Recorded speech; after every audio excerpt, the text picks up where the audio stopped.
नमस्कार। TGT PGT 2022 में क्या आपने अध्यापक बनने का सपना संजोया है? जी हां, आप सही संस्थान चुन रहे हैं, क्योंकि टीचर्स एकेडमी 2021 में सर्वाधिक चयन देने के बाद टीजीटी पीजीटी 2022 में भी सर्वाधिक चयन देने जा रहा है। आप सब हिंदी विषय के अध्यापक अम्बरीश शुक्ल से बातचीत कर रहे हैं। मित्रों, आज मैं बताऊंगा कि आपको तैयारी कैसे करनी है, स्ट्रेटजी कैसे बनानी है, बुक्स कौन सी पढ़नी है और किस तरह का नोट्स बनाना है और क्या क्या योग्यताएं आपकी हो सकती हैं। यह एक छोटा सा वीडियो है, 5 मिनट के वीडियो में मैं प्रयास करूंगा कि सारी बातें आपकी सम्मिलित हो जाएं। सबसे पहली बात होती है कि हम तैयारी क्यों करें, हमारी योग्यता है कि नहीं। तो अगर आप TGT trained graduate teacher Hindi की तैयारी करना चाहते हैं तो ग्रेजुएशन में आपका होना चाहिए हिंदी कम से कम 2 वर्ष, संस्कृत कम से कम 2 वर्ष। संस्कृत 2 वर्ष का नहीं है तो इंटर में होनी चाहिए आपकी संस्कृत।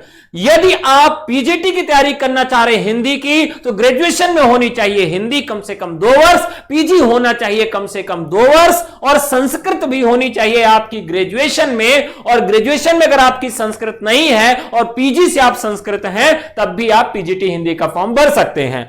अब बात उठती है कि बीएड की आवश्यकता पीजीटी के लिए नहीं है, टीजीटी के लिए बीएड की आवश्यकता है, सीटेट की आवश्यकता नहीं है। पाठ्यक्रम को देखें तो पाठ्यक्रम को 3 भागों में प्रमुख रूप से बांट दिया गया है। पाठ्यक्रम का जो सबसे पहला हिस्सा है वह किस नाम से जाना जाएगा? वार्ता के नाम से जाना जाएगा। दूसरा हिस्सा जाना जाएगा साहित्य के नाम से और तीसरा हिस्सा जाना जाएगा किसके नाम से? शास्त्र के नाम से। ये 3 हिस्से हैं आपके पाठ्यक्रम के। इन्हीं के आधार पर आपको पुस्तकों का भी चयन करना है। तो सबसे पहला जो वार्ता वाला हिस्सा है, इसमें होती है शब्द की प्रमुखता या अर्थ की प्रमुखता। इसको आप समझिए। मान लीजिए कोई महिला कहती है कि हमारे पति ने तो नाक को चने चबवा दिया है, तो क्या उनका पति उनको प्रेशराइज करता है कि तुम नाक से चना सुड़को और उसको चबाओ? जी नहीं। तो यहां पर शब्द का महत्व नहीं होता, अर्थ का महत्व होता है। इस प्रकार वार्ता में अर्थ का महत्व होता है। इसलिए आपको शब्दकोश के लिए, शब्दार्थ के लिए तैयारी करनी पड़ेगी। और इसके लिए आपको क्या क्या करना है? पहला तो आपको हरदेव बाहरी की किताब खरीदनी है। हरदेव बाहरी की किताब खरीदनी है, शब्द अर्थ प्रयोग। यह किताब आपके लिए बहुत कारगर होगी और इसी किताब से सारे शब्दकोश वाले प्रश्न पूछे जाते हैं। केवल शब्दकोश यहां से पढ़ना है। और आपको समाचार पत्र कोई भी पढ़ लेना, हिंदुस्तान समाचार पत्र पढ़ सकते हैं। अगर कोई मासिक पत्रिका आपको मिल जाए तो कोई मासिक पत्रिका भी आप पढ़ सकते हैं। तो यहां पर ये इससे शब्दकोश वाले जो भी प्रश्न है जिसमें आप सारे के सारे शब्दकोश तैयार करेंगे, पर्यायवाची, विलोम, मुहावरा, जितने भी इस तरह के शब्दकोश वाले प्रश्न हैं इसमें आपके कंप्लीट होंगे। बात करेंगे साहित्य में। साहित्य खंड को भी कितने भागों में बांटा गया? एक तो आपका पद्य के रूप में बांट दिया गया, एक आपका गद्य के रूप में बांट दिया गया और एक आपका चंपू के रूप में बांट दिया गया। चंपू काव्य जो लिखे गए अधिकतर आधुनिक काल में ही लिखे गए। एक उर्वशी लिखा गया और एक यशोधरा लिखा गया जो एकदम ज्वलंत है।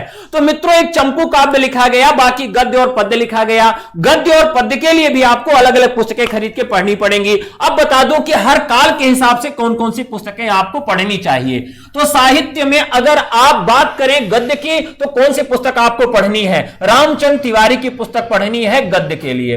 रामचंद्र तिवारी की किताब पढ़ना है गद्य के लिए। गद्य के लिए आपको आधुनिक काल में बच्चन सिंह की पुस्तक पढ़ना है, आधुनिक हिंदी साहित्य का इतिहास। ये 2 किताबें आधुनिक काल के लिए बहुत महत्वपूर्ण हो जाती है। फिर उसके बाद आपको पढ़ना है रामचंद्र शुक्ल की किताब। तो रामचंद्र शुक्ल का हिंदी साहित्य का इतिहास आपके लिए बहुत महत्वपूर्ण हो जाता है, केवल भक्ति काल के लिए। किस काल के लिए? भक्ति काल के लिए। तो यहां से आप भक्ति काल पढ़ लीजिए। अब बात करूंगा रामचंद्र तिवारी के बाद, शुक्ल जी के बाद डॉक्टर नगेंद्र की। तो नगेंद्र का जो हिंदी साहित्य का इतिहास है, नगेंद्र का जो हिंदी साहित्य का इतिहास है, वहां से आप कवर करेंगे रीतिकाल। क्या कवर करेंगे? रीतिकाल वहां से आएगा, क्योंकि नगेंद्र का बहुत अच्छा काम है रीतिकाल पर, इन्होंने इस पे शोध किया है। अब बात करेंगे रीतिकाल के बाद, आधुनिक काल की बात हो गई, आदिकाल पर बात करेंगे कि आदिकाल के लिए आप कहां से पढ़ें। आदिकाल के लिए हजारी प्रसाद द्विवेदी की पुस्तक आप पढ़ सकते हैं। हजारी प्रसाद द्विवेदी ने 2 पुस्तकें लिखी हैं आदिकाल पर और दोनों ही बहुत महत्वपूर्ण है। एक पूरा हिंदी साहित्य का उद्भव विकास है और एक आदिकाल पर पुस्तक है। दोनों किताबें आपके लिए बहुत कारगर साबित होंगी। तो आदिकाल के लिए मैंने बता दिया, भक्ति काल के लिए मैंने बता दिया, रीतिकाल के लिए बता दिया और आधुनिक काल के लिए बता दिया। बच्चन सिंह का हिंदी साहित्य का दूसरा इतिहास, रामचंद्र शुक्ल का हिंदी साहित्य का इतिहास, ये दो किताबें आपके लिए बहुत महत्वपूर्ण हो जाएंगी। अब बात करेंगे यहां पर तीसरे खंड के लिए, जिसका नाम है शास्त्र। शास्त्र के अंतर्गत क्या क्या चीजें आपको पढ़नी है? एक तो पढ़ना है व्याकरण शास्त्र। व्याकरण शास्त्र के अंतर्गत दो व्याकरण पढ़ने हैं, एक हिंदी का व्याकरण पढ़ना है और संस्कृत का व्याकरण पढ़ना है। संस्कृत के व्याकरण के लिए कौन सी किताब पढ़नी है? तो इसके लिए आप बाबूराम सक्सेना की किताब पढ़ सकते हैं। किसकी किताब पढ़ सकते हैं? बाबूराम सक्सेना की। और हिंदी व्याकरण के लिए आप कौन सी किताब पढ़ सकते हैं? हिंदी व्याकरण के लिए आपको पढ़ना पड़ेगा वासुदेव नंदन की पुस्तक। किसकी किताब पढ़ना पड़ेगा? वासुदेव नंदन की किताब। ठीक है, तो वासुदेव नंदन की किताब आप पढ़ रहे हिंदी व्याकरण के लिए, संस्कृत व्याकरण के लिए बाबूराम सक्सेना। लेकिन बाबूराम सक्सेना काफी कठिन हो जाते हैं। आप सबको पढ़ना चाहिए यूपी बोर्ड इंटरमीडिएट की किताब। जी हां, आपको पढ़ना है यूपी बोर्ड इंटरमीडिएट की किताब। 12वीं संस्कृत में जो भी किताब चलती है वो संस्कृत व्याकरण के लिए हो जाएगी। और संस्कृत साहित्य के लिए 7-8 साहित्यकार हैं जिनको आपको पढ़ना है। वो टीचर्स अकेडमी के नोट्स अगर आपको कहीं मिल जाए, हमारे यहां प्रवेश लेंगे तो आपको मिल ही जाएगा। उसी में से हर साल का प्रश्न आता है, उससे एक भी प्रश्न बाहर नहीं आएगा। तो ये हो गया शास्त्र में ये दो चीजें। शास्त्र में एक तीसरा भाग आ जाता है जिसको हम क्या कहते हैं? काव्य शास्त्र कहते हैं।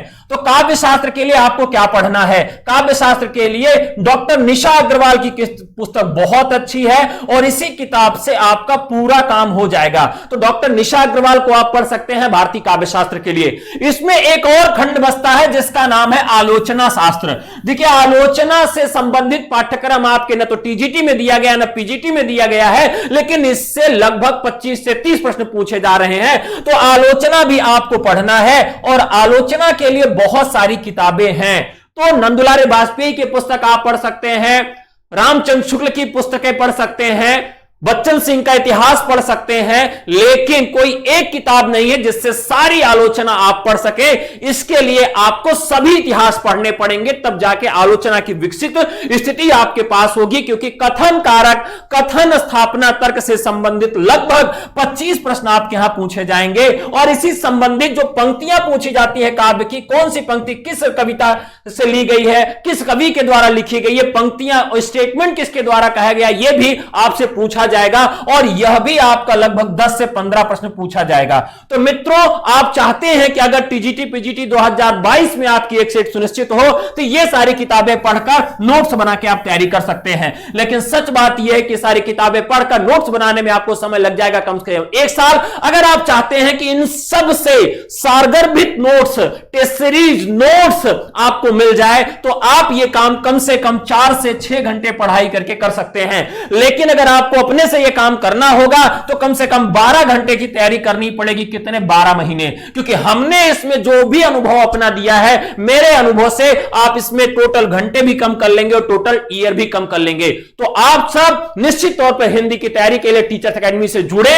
आपको केवल एक काम करना है, व्हाट्सएप मात्र करना है 96 28 95 92 37 पर, या टीचर्स अकेडमी का ऐप प्ले स्टोर से डाउनलोड कर लीजिए, वहां से सीधा कोर्स परचेज कर सकते हैं। अगर आप सीधा एडमिशन लेना चाहते हैं तो लीजिए, नहीं तो फ्री हमारा प्रैक्टिस बैच है टेलीग्राम पर, उसको भी आप ज्वाइन कर सकते हैं। तो आज के लिए इतना ही, फिर मिलेंगे एक महत्वपूर्ण सूचना के साथ। तब तक के लिए नमस्कार, जय हिंद।